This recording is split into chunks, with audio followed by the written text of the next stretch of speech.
and no one had enough cash to bail him out. He spent one of the loneliest, coldest nights of his life there in that jail in Wyoming, and went before the judge the next morning. And the judge did what any right-thinking person would have done. He looked at this man who had been giving and giving and giving all of his life, heard his story, and said, "Case dismissed." All this and so much more I wish that I could share, and the family has shared with me. But that brings us to the 1980s. And at the end of the 1980s, the church that Donna and Gordon had been a part of for many years hired a new minister. My colleague and our minister emeritus, the Reverend Sylvia Falconer. It was then that she had the chance and privilege to know Donna and Gordon.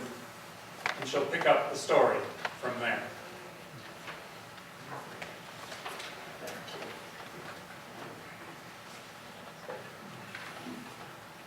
One second.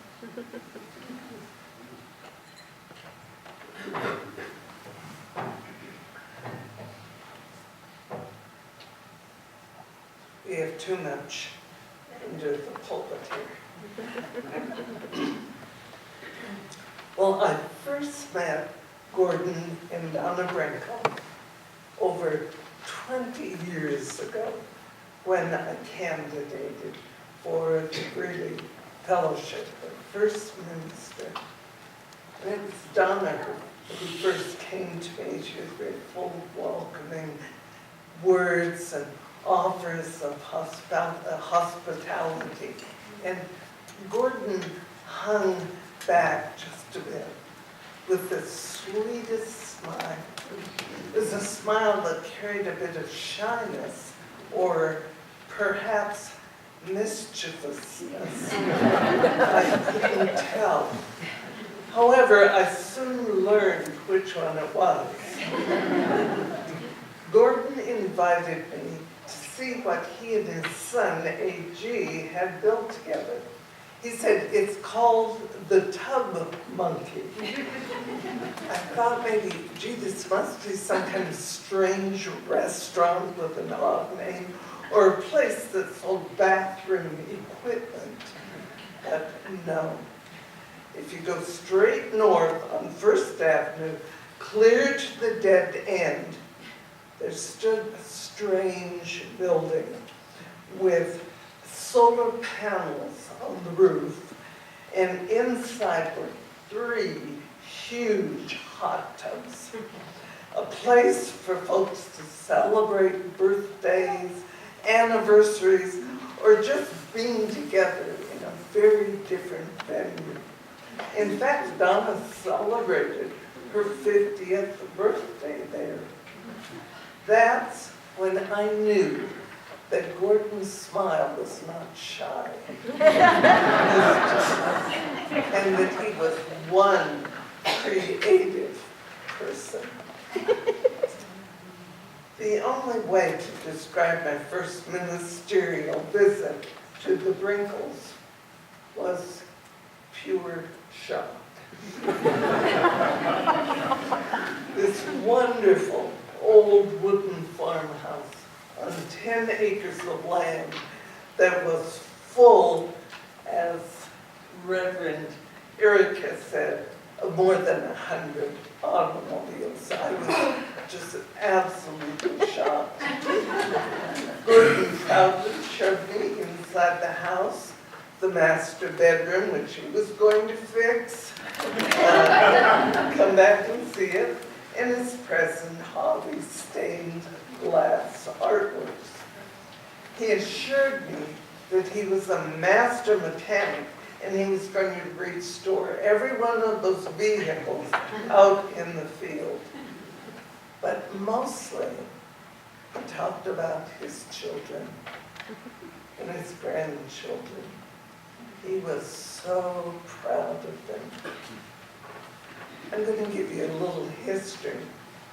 In 1962, when Sherry, the youngest, was born, Gordon responded to Donna's wish to go to church. And he responded, "I will only go to the Unitarian Church. If that's okay with you, then let's go. Well, the church with the 5 Brenckle children coming in was just filled with these wonderful children. At one time, Gordon, who was very active in the church, as was Donna, found himself both the president and the program chair of the church, a daunting 2 positions. And when there were ever any building problems, what would they do? Call Gordon. He would know. Now, I was recipient of one of Gordon's special dollar bill rings, which, as you know, he often gave to waitresses as tips. And I didn't take that as an insult. I knew he was giving it to me as his minister. In fact, one waitress told him that he had saved her life. She was trying to get home from vacation and was running out of gas. With very little money, she suddenly realized that she had a whole bunch of Gordon's dollar bill ring tips. And with them, she bought enough gas to return home. Gordon said in kind of a bragging way that in the military, instead of buying drinks for women, he gave them his dollar bill rings. And he had much better luck with women than those who bought them drinks.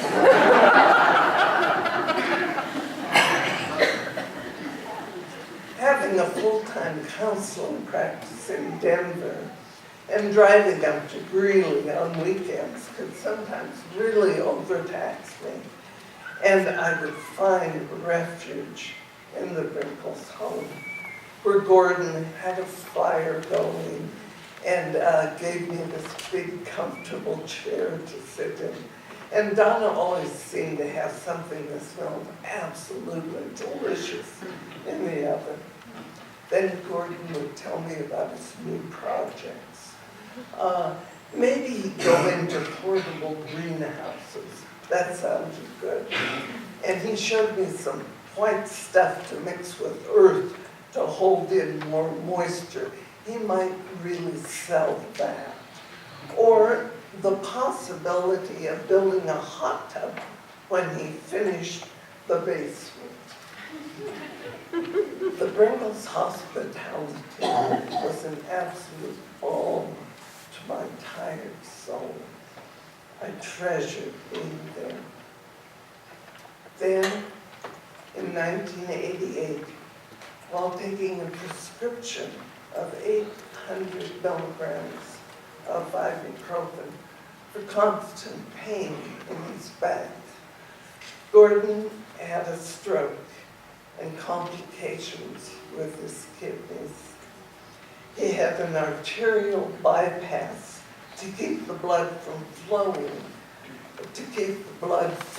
in his leg, and the artery ruptured. Eventually, Gordon had to have his right leg amputated below the knee. It took a while to fit a good artificial leg so he was able to move about comfortably. Somehow, the stroke made it impossible for Gordon to understand the alphabet. He worked hard to keep a good attitude, yet was occasionally depressed. He was a man who walked about and who did things, who thought up ideas, who read. And some of those abilities were no longer something he could do. 8 years ago, he decided to read letters he had written to his Aunt Bee during his military service. They were very descriptive letters and beautifully written. Unfortunately, he started to have nightmares and went to the VA hospital for treatment of post-traumatic stress disorder. In the last few years, it became too difficult for Donna to care for Gordon, and the family found a new home for him in Meadowview. Many of you, I know, joined Gordon for dinner there at Meadowview. And Gordon, with Donna's help, was in church almost every Sunday. Though he had difficulty communicating, Gordon loved to be around people. People seemed to give him a sense of joy and completion. The last time I saw Gordon awake, he still had his sweet smile with that slight touch of mischievousness. Gordon was an amazing person. I loved being with him and with Donna to talk about his dreams, the things he had done, the things he hoped to still do. He was truly an unforgettable person. I miss Gordon, as I'm sure all of you do. Now it is time for your stories. If there's anyone who wishes to tell a story for you, this is the time. And Reverend Eric will be passing the microphone so we can all hear you.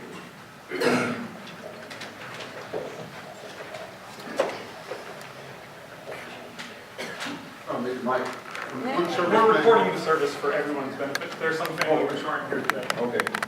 From one serviceman to another, I'd like to read parts of this poem. The name of the poem is In Charge of the Light Brigade. Half a leg, half a leg, half a leg onward, all in the Valley of Death, rode to 600. Forward the Light Brigade, charged for the guns, he said, into the Valley of Death, rode to 600. Forward the Light Brigade, was there a man dismayed?